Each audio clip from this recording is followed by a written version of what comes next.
up till about 5 minutes ago, Democrats in the administration couldn't stop talking about this, that, or the other investigation involving Donald Trump.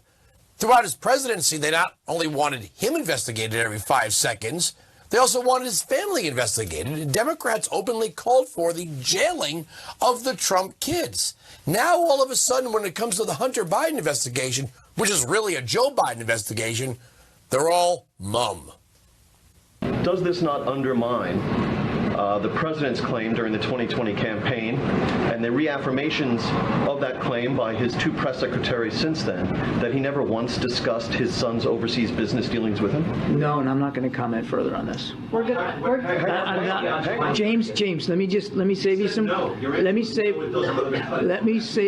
save you some breath. If you're going to ask about this, I am not addressing. I know you do more than I'd like you to have.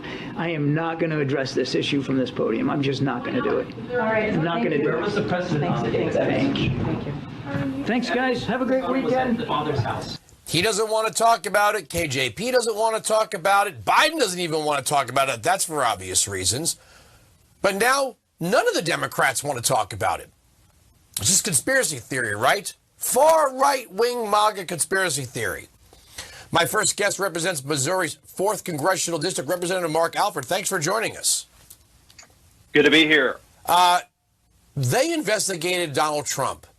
How many times? They impeached him on a whistleblower's whistleblowing, which was really someone who had secondhand information and was working with Adam Schiff's staff. Now when we have tax records, recordings, and IRS whistleblowers who say the DOJ is squashing these investigations, like, what? Me? I don't have anything to say here. This is so indicative of this administration who, from the very outset, has lied, gaslighted, deceived, obfuscated. It's their playbook, Andrew. This is the way that they operate. And when they're confronted with the hard facts that are now coming out after these investigations, after the DOJ doesn't want to do anything about it, after the FBI doesn't want to do anything about it, this is the response we get. They bring in someone who can supposedly speak a little bit better from the podium, and it's still no answer, nothing. Congress has an absolute role to play here. When we look at Article 2 of the Constitution, impeachment is something that is decided upon by Congress. Congress doesn't have to wait. The House doesn't have to wait for an FBI investigation or a CIA investigation or NSA investigation or any investigation.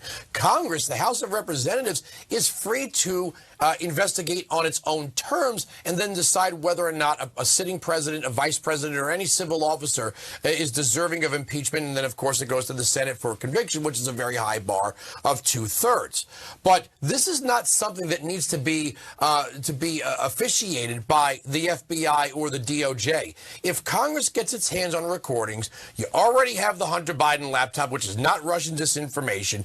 If Congress gets its hands on recordings, if Congress gets the receipts that the Biden family is using, that Joe Biden is using his official position and his family members to make collections for affecting or directing or enacting certain policies, that falls under treason, bribery, and other high crimes and misdemeanors. High crimes. That's exactly right. That's the path that Comer's on right now, to uncover this information. Of course, he's being blockaded from the Justice Department. They're giving over redacted versions that you can go down and see in a SCIF.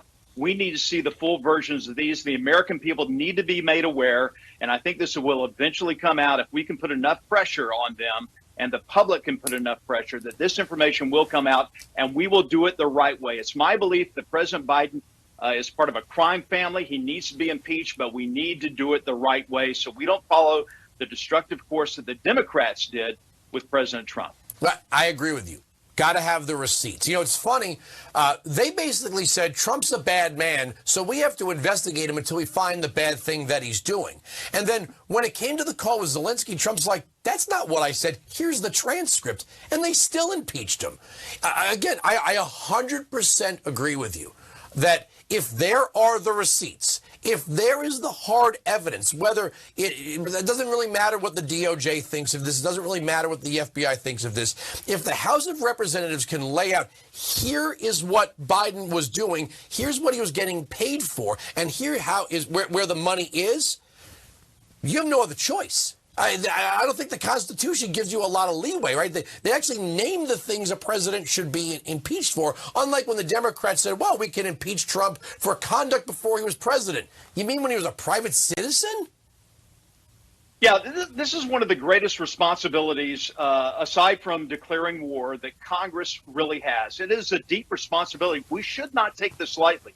We have to make sure our ducks are in a row, the evidence is out there, it runs its course through the proper committees, and then we reach a conclusion that the American people can get behind. I don't care if you're Democrat, Republican, Independent. This has to be done the right way, but it looks like the evidence is mounting. It's been there for a while. It's been there for at least 2 years, except the American people were told, hey, nothing to see here. The mainstream media would not even cover the story of the Biden laptop. And now we're seeing that it contained all the evidence I think we're going to need to take some sort of action. Real quick, you know, Mitt Romney and a couple of other Republican senators went out there and they groused, well, this is about the country above party, and, you know, we have to do the right thing by the Constitution. My question isn't about the integrity of House Republicans. That's not my concern. My concern is about Senate Republicans, many of whom couldn't wait to vote to convict Donald Trump. Now, whether or not they have the two-thirds is a totally different thing.